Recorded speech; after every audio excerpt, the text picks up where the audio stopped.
അങ്ങനെ കേരളം വളരെ കാലം ചർച്ച ചെയ്യപ്പെട്ട നിമിഷപ്രിയയുടെ വധശിക്ഷ നീട്ടിവച്ചിരിക്കുന്നു. കേരളത്തിന് തൽക്കാലം ആശ്വസിക്കാം, നിമിഷപ്രിയയുടെ കുടുംബത്തിനും. നിമിഷപ്രിയയുടെ വധശിക്ഷ ഒഴിവാക്കിയതിന്റെ പിന്നിൽ ആരൊക്കെയോ ഇടപെട്ടു എന്ന് പറഞ്ഞ് സോഷ്യൽ മീഡിയ ഇപ്പോഴിതാ ആഘോഷം തുടങ്ങിയിരിക്കുന്നു. അതിൽ ആരാണ് കൃത്യമായി ഇടപെട്ടത് എന്നൊന്നും ആർക്കും അറിയില്ല. പക്ഷേ സോഷ്യൽ മീഡിയ വളരെയേറെ ആഘോഷിക്കാൻ തുടങ്ങിയിരിക്കുന്നു. ആരൊക്കെ രക്ഷപ്പെടുത്തിയാലും നിമിഷപ്രിയ ചെയ്ത കാര്യങ്ങൾ ഒരിക്കലും ന്യായീകരിക്കാൻ കഴിയുന്നതല്ല. അവർ കൊന്നു എന്നത് സാഹചര്യങ്ങളുടെ സമ്മർദ്ദത്തിന് കീഴ്പ്പെട്ടിട്ടായിരിക്കാം. എന്നാൽ അതിനുശേഷം അവർ ചെയ്ത പ്രവർത്തികൾ ഒരിക്കലും ന്യായീകരിക്കാൻ പറ്റുന്നതല്ല. ആ മരണപ്പെട്ട അദ്ദേഹത്തിന്റെ ബോഡിയെങ്കിലും അവരുടെ കുടുംബത്തിന് മാന്യമായി മറവ് ചെയ്യാനുള്ള ഒരു അവസരമെങ്കിലും അവർ കൊടുക്കണമായിരുന്നു. അത് ചെയ്യാതെ കുറെ കഷ്ണങ്ങളാക്കി മനുഷ്യൻ വെള്ളം കുടിക്കുന്ന ടാങ്കിൽ കൊണ്ട് നിക്ഷേപിക്കുകയാണ് അവർ ചെയ്തത്. അതാണ് അവർ ചെയ്ത ക്രൂരമായ പ്രവൃത്തി. അയാളെ കൊന്നത് ഒരു പക്ഷേ അവരുടെ നിവർത്തികേട് കൊണ്ടാവാം. എങ്കിലും അവരൊരിക്കലും ആ ബോഡിയോട്, മരണപ്പെട്ട ബോഡിയോട് ഇത്തരം ഒരു ക്രൂരകൃത്യം ചെയ്യാൻ പാടില്ലായിരുന്നു. അതാണ് അവർക്കെതിരെ വിരൽ ചൂണ്ടുന്ന ഏറ്റവും വലിയ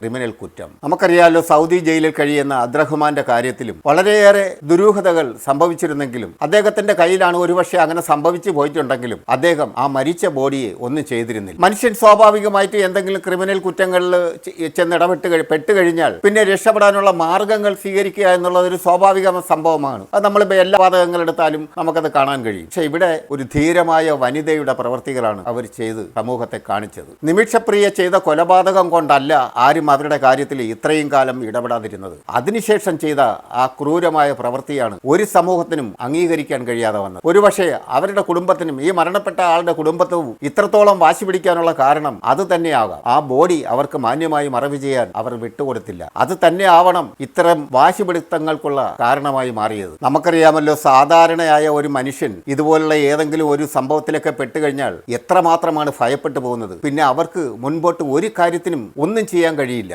ആ സാഹചര്യത്തിലാണ് അവർ ഇത്തരം കാര്യങ്ങൾ വളരെ ധീരതപൂർവ്വം ചെയ്തിരിക്കുന്നത്. നിമിഷപ്രിയയുടെ വധം നീട്ടിക്കിട്ടിയതിനെ കുറിച്ചുള്ള ചർച്ചകൾ വളരെയേറെ മുന്നേറിക്കൊണ്ടിരിക്കുന്നു. ഒരുപാട് എട്ടുകാൽ മമ്മൂഞ്ഞുമാർ രംഗത്ത് വന്നിട്ടുണ്ട്. ഞങ്ങളാണ് ഇതിന്റെ പിന്നിൽ പ്രവർത്തിച്ചതെന്നും ഞങ്ങൾക്കാണ് ഇതിന്റെ പൂർണ്ണ അവകാശമെന്നും ഒക്കെ പറഞ്ഞു. കേരള ഗവൺമെന്റ് ആണെന്നും കേന്ദ്ര ഗവൺമെന്റ് ആണെന്നും ഒരുപാട് പേര് ഇതിന്റെ പിന്നിൽ പ്രവർത്തിച്ചു എന്നൊക്കെ പറഞ്ഞ് അവകാശവാദങ്ങളുമായി എട്ടുകാലി മമ്മൂഞ്ഞുമാർ ധാരാളം ഇറങ്ങിയിട്ടുണ്ട്. എന്തായാലും സോഷ്യൽ മീഡിയയിൽ കൂടുതൽ കാണുന്നത് അബൂബക്കർ മുസ്ലിയാർ എന്ന അദ്ദേഹത്തെ കുറിച്ച് തന്നെയാണ്. നിമിഷപ്രിയയുടെ ഈ പ്രവൃത്തി നമുക്കൊരിക്കലും ന്യായീകരിക്കാൻ കഴിയുന്നതല്ല. ഈ നിമിഷപ്രിയയെ രക്ഷപ്പെടുത്തുന്ന ഈ മാർഗവും ഒരുപക്ഷെ നാളെയും ഇതുപോലുള്ള തന്നെ പലർക്കും പ്രചോദനമാവുകയാണെങ്കിൽ അതൊരു വലിയ വിപത്തായി മാറുക തന്നെ ചെയ്യും. കാരണം എന്ത് ചെയ്താലും, ഏത് ക്രൂരതകൾ ചെയ്താലും രക്ഷപ്പെടുത്താൻ ആരെങ്കിലും ഓടിയെത്തും എന്നുള്ള തോന്നലുകൾ സമൂഹത്തിലേക്ക് കൊടുക്കുന്ന തെറ്റായ സന്ദേശങ്ങളായിരിക്കും. രക്ഷപ്പെടുന്നതിൽ തെറ്റില്ല. ആ കൊലപാതകം എങ്ങനെ നടന്നു, എന്തിനാണ് കൊലപാതകം ചെയ്തതു എന്നതിന്റെ മാനദണ്ഡത്തിലായിരിക്കണം ഒരു കൊലപാതകിയെ രക്ഷപ്പെടുത്തേണ്ടത്. കൊലപാതകങ്ങൾ പലരുടെ കയ്യിലും സംഭവിക്കാറുണ്ട്. യാദൃച്ഛികമായിട്ട് പലരും പെട്ടുപോകുന്ന ചില സംഭവങ്ങളുണ്ട്. അതൊക്കെ നാച്ചുറലായിട്ട് അതിന്റെ അന്വേഷണങ്ങളിൽ കണ്ടെത്താനും കഴിയും. അല്ലാതെ ക്രൂരമായ കൊലപാതകങ്ങൾ ചെയ്യുന്നവരെ രക്ഷപ്പെടുത്തുക എന്ന് പറയുന്നത് സമൂഹത്തിന് തെറ്റായ സന്ദേശങ്ങളാണ് നൽകുന്നത് എന്നുള്ള കാര്യത്തിൽ ഒരു സംശയവുമില്ല. എടുത്തു പറയേണ്ടത് റഹീം എന്ന വ്യക്തിയുടെ തന്നെയാണ്. അദ്ദേഹത്തിന് സ്വാഭാവികമായി സംഭവിച്ചിട്ടുള്ളതാണെന്നുള്ള കാര്യത്തിൽ ഒരു സംശയം വേണ്ട. കാരണം വിദേശ രാജ്യങ്ങളിലും ഹൗസ് ഡ്രൈവറായിട്ടൊക്കെ ജീവിക്കുന്നവർക്ക് എല്ലാവർക്കും അറിയാവുന്ന കാര്യങ്ങളാണ്. ഹൗസ് ഡ്രൈവറായിട്ടൊക്കെ ജോലി ചെയ്യുന്നവർക്കുണ്ടാവുന്ന പീഡന അനുഭവങ്ങൾ വളരെ അനുഭവിക്കുന്ന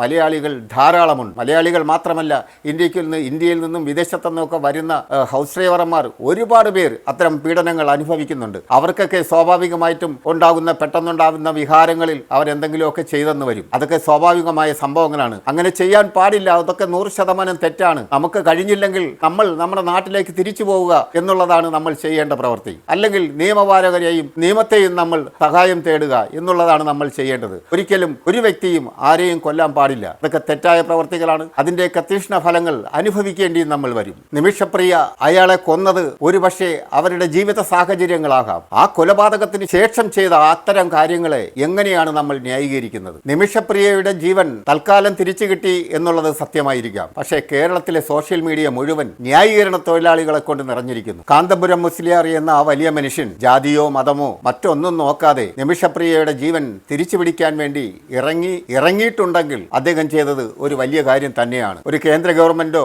സംസ്ഥാന ഗവൺമെന്റിനോ അതുപോലെ തന്നെ വലിയ സമ്പന്നരായ വ്യക്തികൾക്കോ കഴിയാത്തൊരു കാര്യം ഒരു മതപണ്ഡിതന്, ഒരു മത നേതാവിന് കഴിഞ്ഞുവെങ്കിൽ അദ്ദേഹത്തിന് നമ്മൾക്ക് ഒരിക്കൽ കൂടി ബിഗ് സല്യൂട്ട് കൊടുക്കാം. എന്നാൽ നിമിഷപ്രിയയുടെ വധം തൽക്കാലം നീട്ടിവെച്ചതിന്റെ പിന്നിൽ പ്രവർത്തിച്ചത് എന്താണെന്നുള്ളതിന്റെ വിവരങ്ങളൊക്കെ പുറത്തു വരുന്നതേ ഉള്ളൂ. വരും സമയങ്ങളിൽ, വരും മണിക്കൂറുകളിൽ നമുക്കതിനെക്കുറിച്ചുള്ള കൃത്യമായ അറിവുകൾ ഉണ്ടാവും. ആരാണെങ്കിലും ആരെങ്കിലും ചെയ്തത് നല്ല കാര്യം തന്നെ. നിമിഷപ്രിയയുടെ പ്രവൃത്തിയോട് ഒരു കാരണവശാലും നമുക്ക് ന്യായീകരണമില്ലെങ്കിലും അവരുടെ ജീവിച്ചിരിക്കുന്ന മാതാവ്, ആ വൃദ്ധ മാതാവിന് സ്വന്തം കുഞ്ഞിനോടുള്ള താല്പര്യവും അവരുടെ ഇഷ്ടവും അവരുടെ വിഹാരവും, ഈ നിമിഷപ്രിയയ്ക്ക് ഉണ്ടായിരിക്കുന്ന ഒരു കുഞ്ഞ്, ആ കുഞ്ഞിനെ ഓർത്തും നാം ഇതെല്ലാം ക്ഷമിച്ചേ പറ്റുള്ളൂ. ആ അമ്മയുടെ കണ്ണീരുടെ മുമ്പിൽ നമ്മൾ തലകുനിഞ്ഞു പോകും. ആ അമ്മയുടെ വിഹാരവും പൊട്ടിക്കരച്ചിലും നിമിഷപ്രിയയെ അവർ യമനിൽ ചെന്ന് കാണുക പോലും ഉണ്ടായി. അവരുടെ അന്ത്യനാളുകളിൽ അവർക്കുണ്ടാവുന്ന മനോവ്യാധി എല്ലാവർക്കും സഹിക്കാൻ കഴിയുന്നതല്ല.